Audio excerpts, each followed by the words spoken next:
And WTOP 10 News, multiple crashes shut down I-81 southbound in Oswego County. And a burglary suspect has been taken to the hospital after being tased. We will have all this, plus your latest news, sports, weather, and more. Stay with us. WTOP 10 News starts right now.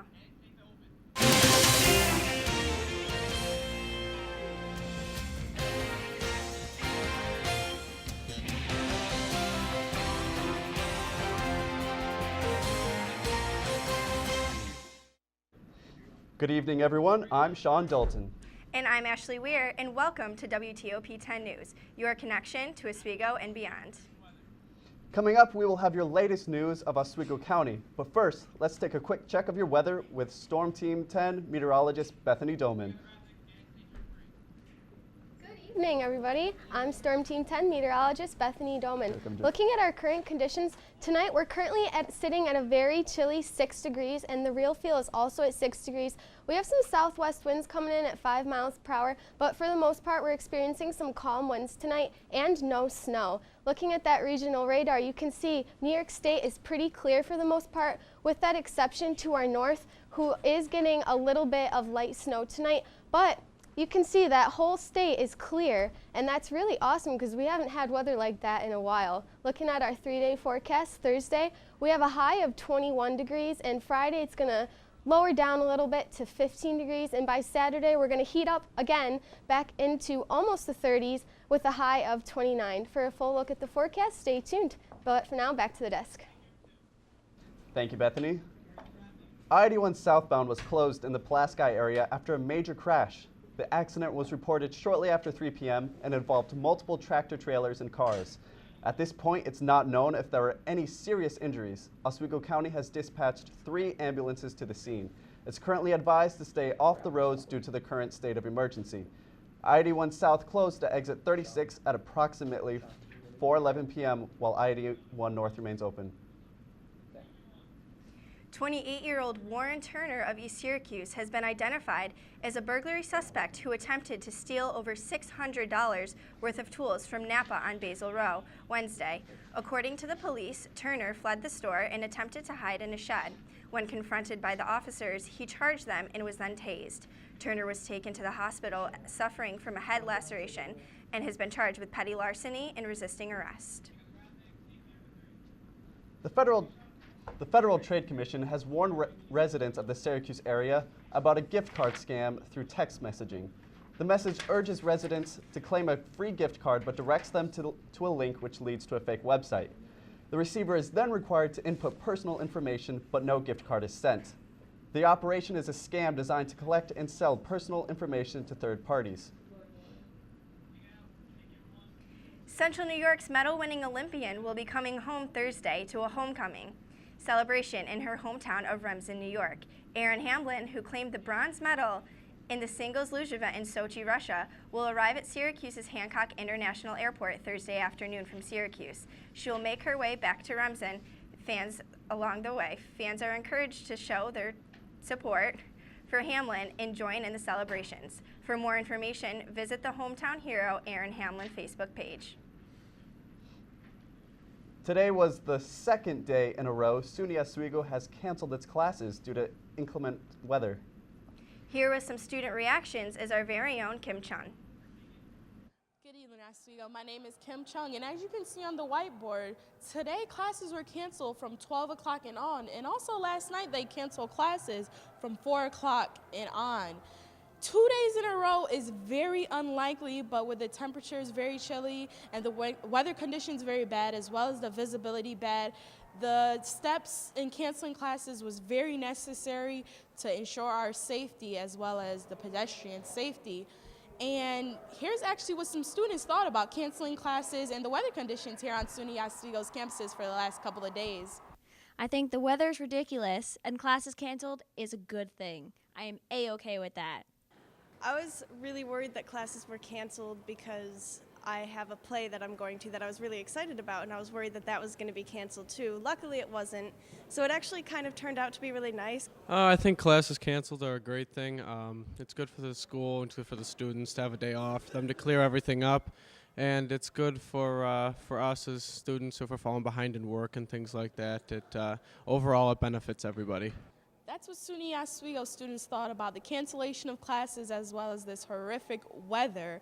I'm actually planning on hoping that the days get a little bit better because I don't want any more classes canceled.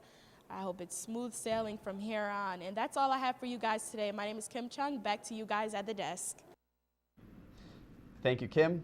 The Artist Talk by Gina Occhio-Grosso has been rescheduled to Thursday at 1 p.m. Occhio-Grosso's paintings depict unsettled spaces and begin with a project about the unraveling of her childhood home. The event will take place in room 102 of Tyler Hall. Parking will cost $1 for those without a campus parking sticker. For more information, call 315-312-2113. This Thursday night, the acting company will perform Rosencrantz and Guildenstern Are Dead. Following the performance of Hamlet Wednesday night, this show will be retold from minor characters' points of view. The famed New York City Theater Group has received a Tony Award for Excellence in Theater, among many other honors. Tickets are $18 or $5 for SUNY Oswego students. Coming up after the break, we'll have a full look at your state and national news. Plus, we'll have your full forecast with Storm Team 10 meteorologist Bethany Doman. Stay tuned. You're watching WTOP 10 News.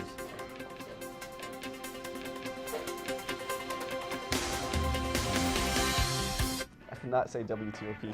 Hey Laker fans, remember the following. Be loud, be proud, be funny, be civil. Above all, be positive. We've cleaned up our act on the ice. Now it's your turn to clean up yours in the stands.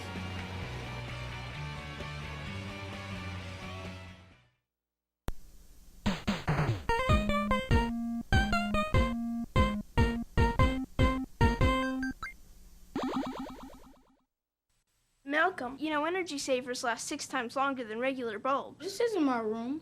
It's Baron Davis's. The basketball player? This is his room? I don't live here. Millions of kids are using their energy wisely. What's your excuse?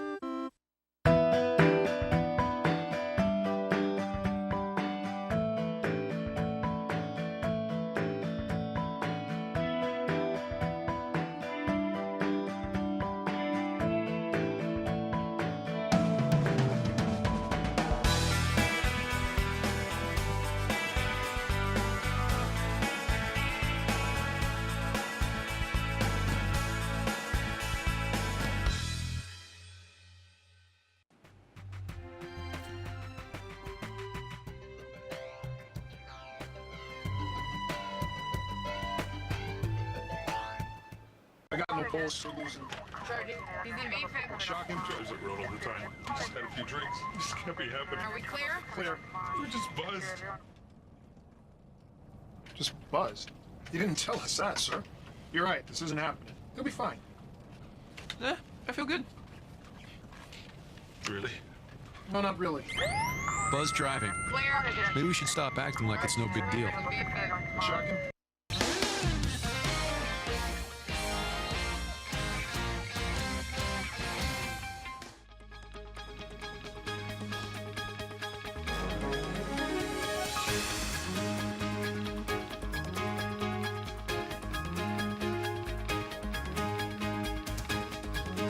Good evening, Oswego. I'm Storm Team 10 meteorologist Bethany Doman. Looking at our current conditions, we're currently at 6 degrees with some southwesterly winds coming in at 5 miles per hour.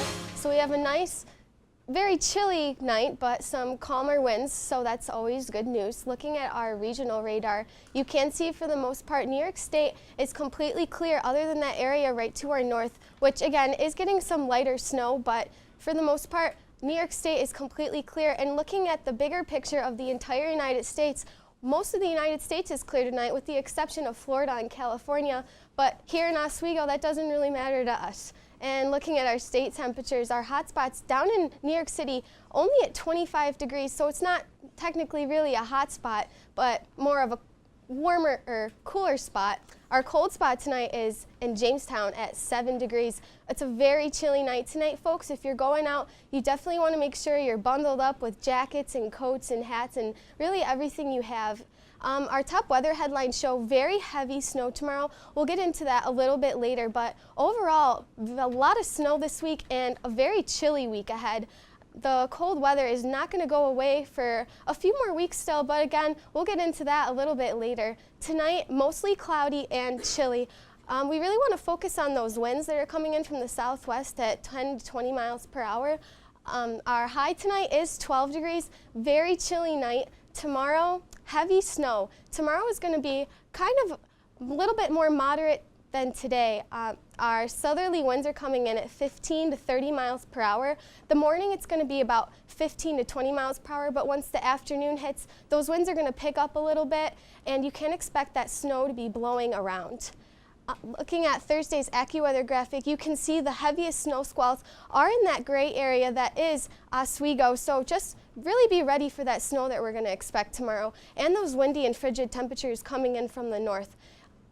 Looking at the day planner, at 8 o'clock tomorrow morning, it's going to be about 14 degrees with snow showers. So if you do have an early class, make sure you bundle up and try to stay warm, because by 12, when you're heading out for lunch, it's only going to be 20 and more snow showers.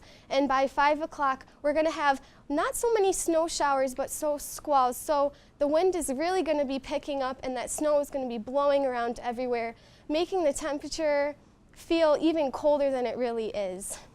Tomorrow night, very windy. We really want to focus on those 20 to 35 mile per hour winds. We're also expecting gusts to be up to 40 miles per hour tomorrow night. So that 7 degrees as the low is going to feel much chillier than 7 degrees. The good news is that for our projected mid-March pattern, you can see this cold air is going to move north and retreat. So you can expect those milder Pacific air temperatures to kind of heat up our area, as well as the whole country. And that jet stream is, also going to move north a little bit. So that's great news. Looking at our 5-day forecast, you can see Thursday, that moderate snow we were talking about. And by moderate, I mean very heavy snow, and that is mostly due to the winds that's going to blow it around. By Friday, it's going to cool down a little bit, and Saturday we'll have a little bit of a warm up, but by Sunday and Monday, those temperatures are going to start to decrease again, and we're going to be back into the teens. Awesome. So do you think that the snow will cancel any classes? You know, of course I'm hoping so, and it really looks like it's a possibility, but you never really know until it comes. You can only hope. Yeah.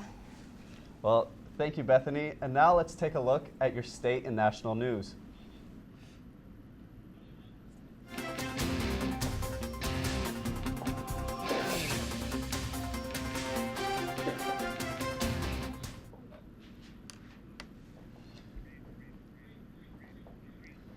Democrats in Congress want to force a vote on raising the minimum wage. The group used a procedural move Wednesday to try and get the Republican-led House to consider the bill.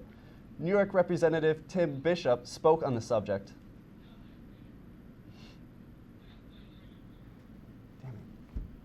This morning I filed the discharge petition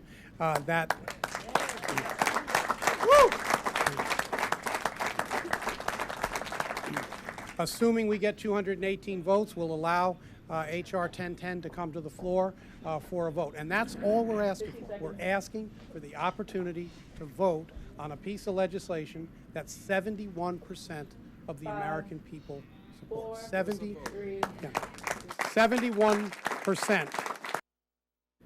Governor Andrew Cuomo launched a new website today to promote his plan to cut property taxes. The website provides links for New Yorkers to contact their state lawmakers regarding this proposal. In order for individual property taxpayers to benefit from this freeze, their local government will have to stay within a 2% tax cap and consolidate or share services. In light of the political unrest in the Ukraine, NATO Secretary General Anders Fogh Rasmussen addressed Ukraine's security situation and its importance in the region. He says, quote, "Ukraine is the most important security issue in Europe today. We welcome the fact that violence has been stopped through negotiations that paved the way for a peaceful outcome." A Florida man convicted of killing a state trooper was scheduled to be executed this evening. Paul Howell murdered Jimmy Fulford in 1992 with a bomb hidden in a microwave. Authorities say it was meant for a witness who could tie Howell to a drug-related killing. Howard's lawyers objected to the state's lethal injection procedures and the mix of drugs being used. The execution occurred at 7 p.m. Wednesday evening. There is mounting pressure on Arizona Governor Jan Brewer to decide whether to sign for a veto or controversial religious freedom bill that some say encourages discrimination. Ana Cabrera reports. Available. Arizona Governor Jan Brewer spending the day behind closed doors. She has her private entrances. Her state and the nation waiting to learn what she's going to do with a bill that would allow businesses to refuse service to gays and lesbians based on religious beliefs. Supporters say it would ensure religious freedom, but opponents argue it will lead to discrimination. The governor says she wants to understand both sides and set meetings with state lawmakers today. Representative Ethan Orr, one of 3 House Republicans who voted against the bill, is one of them. When you meet with the governor today, how do you expect things to go? I genuinely believe she's going to veto it. Like you said, she's going to keep her own mind and her own counsel, but I don't believe that she would be sitting down with us unless she was going to veto the bill. Senator Steve Yarbrough, who co-sponsored the bill, hopes to convince the governor otherwise. Well, I will tell her basically what the bill does, what the bill doesn't do, and that it has been extraordinarily distorted as to the whole struggle that it's been made up to be, when it's really not about that at all. Will I be successful? Who knows? The governor's last public comment on the issue was this tweet overnight, saying, "I assure you, as always, I will do the right thing for the state of Arizona." 1062, shame on you. Meantime, the calls for action are growing louder.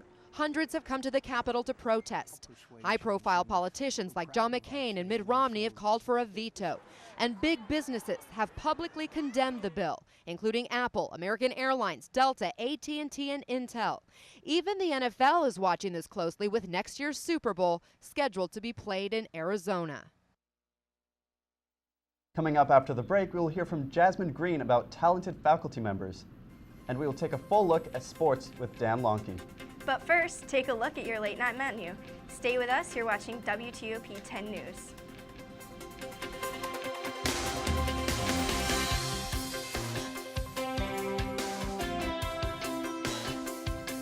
The forest is precious. One careless act caused by people and its beauty could be gone for a lifetime. Protect our friends in the forest. Only you can prevent wildfires.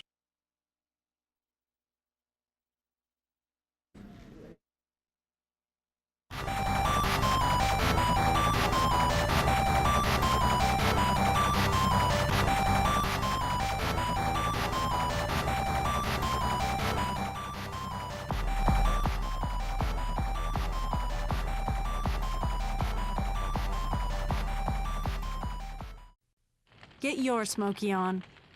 If you see someone in danger of starting a wildfire, step in and make a difference.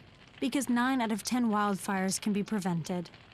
Only you can prevent wildfires.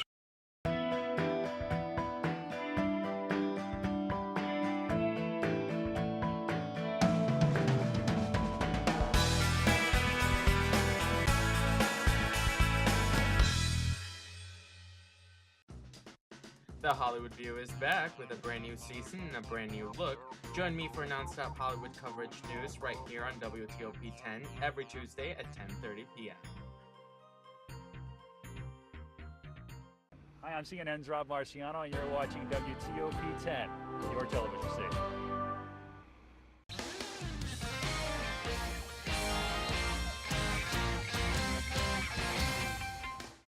Hi, I'm Jasmine Green on What You Thought You Knew. Ever wonder what your professors or advisors do after hours? Well, I'm here to prove that they actually have a life, despite what our bleak perception of their leisure is. This week, I interviewed the EOP director, Elizabeth Gannon, to find out exactly how her life extends beyond her corner office. Take a look. Coucher Hall to make a stop at the EOP office, you will notice a woman hard at work in room 171C. Her name is Elizabeth Wengert Gannon, the director of the Educational Opportunity Program. a program which ensures students who are limited financially have the ability to not only attend a college, but to excel academically in a college environment. She spends her days organizing and creating strategies to help EOP students to thrive and remain funded through grants and government loans. But there is more to her than meets the eye. Unbeknown to most, this director is also a ski patrol officer. Her job consists of assisting injured skiers by attending to their injuries and bringing them back to safety. Elizabeth agreed to give a quick demonstration of what she would do in the case of a skier getting injured. Today's victim will be EOP Academic Advisor Teddy Manuel. The first thing Elizabeth does is call it in.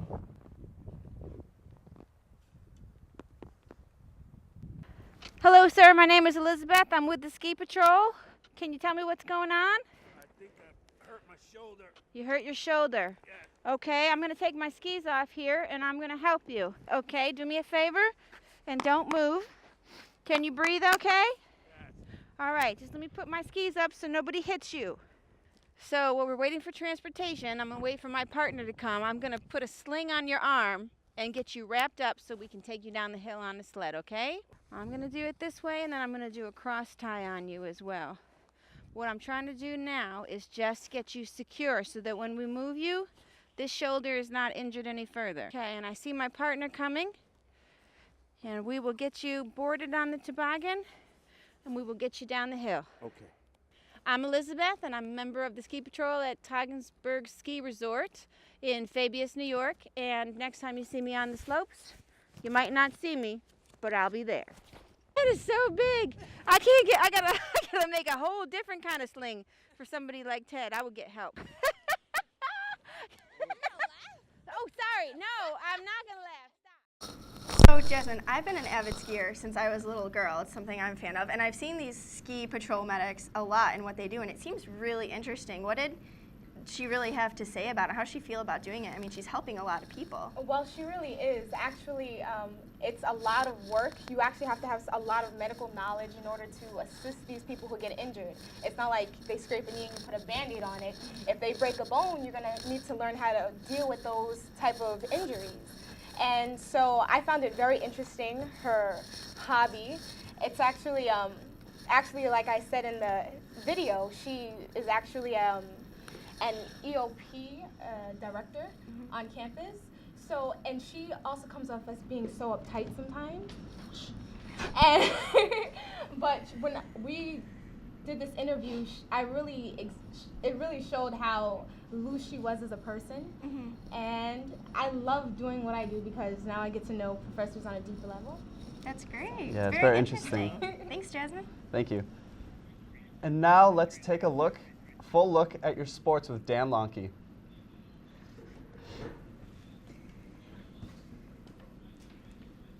Oh, switch. That's the free trophy off every time.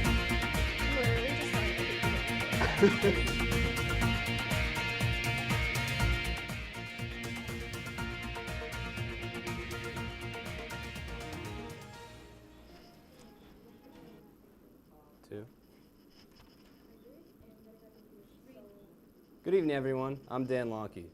This week has been a big one thus far for Oswego State athletics, so let's get right into it. Earlier tonight, the Oswego State men's hockey team hosted Fredonia in the quarterfinal matchup of the SUNYAC tournament. In the end, the Lakers came out on top and beat the Blue Devils by a final score of 3-2. Oswego's leading scorer, Matt Galati, scored the go-ahead goal with 7 minutes left in the third. The Lakers move on to play number 1 seeded Plattsburgh on Saturday. Going from the ice to the hardwood, the Oswego State men's basketball team took down Cortland 69-57 in the first round of the SUNYAC championship on Tuesday night. As he has done seemingly all season, senior Daniel Ross led the way with 24 points, going 8 for 14 from the field. Guards Keith Tyson and Kyle Kovley scored in double digits as well, en route to the Laker victory. With the win, the Lakers advanced to the SUNYAC semifinals for the 4th consecutive year, as they'll be matched up against number 1 seeded Brockport on Friday night. Moving on to pro sports, the Major League Baseball season is only a month away, and the first set of spring training games were played today in Florida and Arizona. The regular season officially starts on March 22nd, when the Dodgers and Diamondbacks play a 2-game series in Australia. There's been some controversy regarding the MLB starting their season in the land down under, and Dodgers starting pitcher Zach Greinke was quoted saying, "I can't think of one reason to be excited for it." Opening night here in the U.S. is March 31st as the Dodgers take on the Padres. In college basketball action, the Wichita State Shockers took down Bradley Tuesday night as they became the first D1 team in history to reach a 30-0 record in the regular season. The Shockers and head coach Greg Marshall have received some criticism playing in a weaker conference, but regardless, the team has proved to have one of the toughest defenses and most consistent offenses in the nation. Led by sophomore guards Ron Baker and Fred Van Vliet, Wichita State looks to be a force to be reckoned with come tournament time. And that's it for sports. Now back over to News Desk. Thank you, Dan. Coming up after the break, we will take a look at the lighter side of news.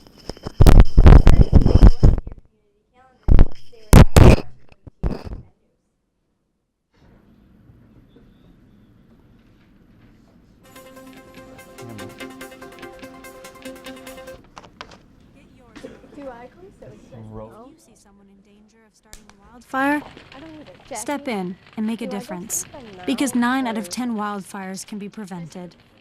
Only you can prevent wildfires. Okay.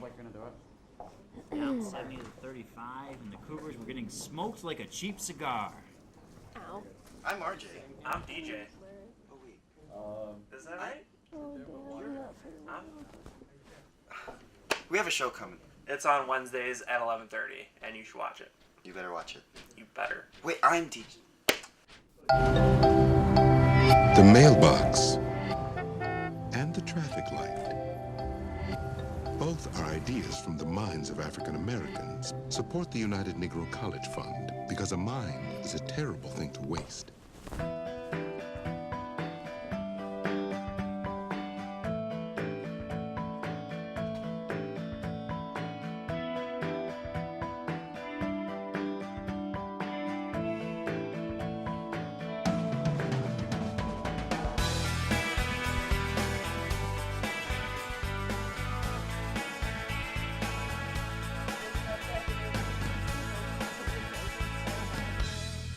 Can you do my homework? So you say the spider story, you do this, and then you say it before we say goodnight. You get a final forecast, then we advance it. Nope, she's gonna start. You're gonna say it. This can't be happening. This can't be happening. Of course it's not happening. Armored car. It's all Ashley. Listen, having money isn't about luck. Make your own coffee, save $1,000 a year. Feed me. Feed the pig.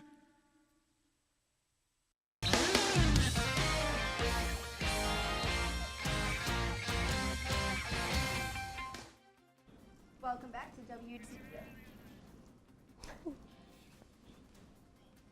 Welcome back to WTOP 10 News. Now let's take a look at the lighter side.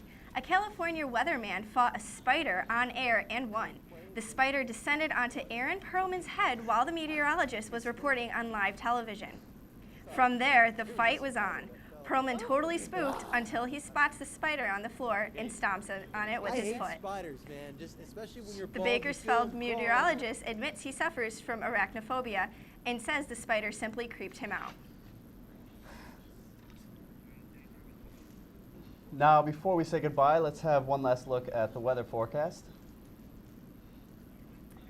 Looking at our class cast, you can see that as the day moves forward, we're going to reach a high of 20 degrees by 12:40, and from there, our temperatures are going to slowly decrease. As always, follow us online on Twitter, add us on Facebook, or send us an email. So, one less hope for canceled classes tomorrow. Oh yeah. Gotta hope. I'm Can't help it. Yeah, you really can't help it, and it's looking good. The odds are in our favor tonight. Yes, hopefully. And hopefully next time you do the meteorology, there won't be a spider on your head. Yeah, God. I'm also arachnophobic, so. Me too. So Dan, how was the hockey game? I don't know much about hockey, so I've got to ask. It was a pretty exciting game. It was a close one for most of it, and Yeah, it seemed like it. Yeah, we were lucky that the Lakers were able to come out on top. It was a good game. Yeah, awesome. Well, that will do it for us here at WTOP 10 News. I'm Sean Dalton. And I'm Ashley Weir. Good night, Oswego. Good night.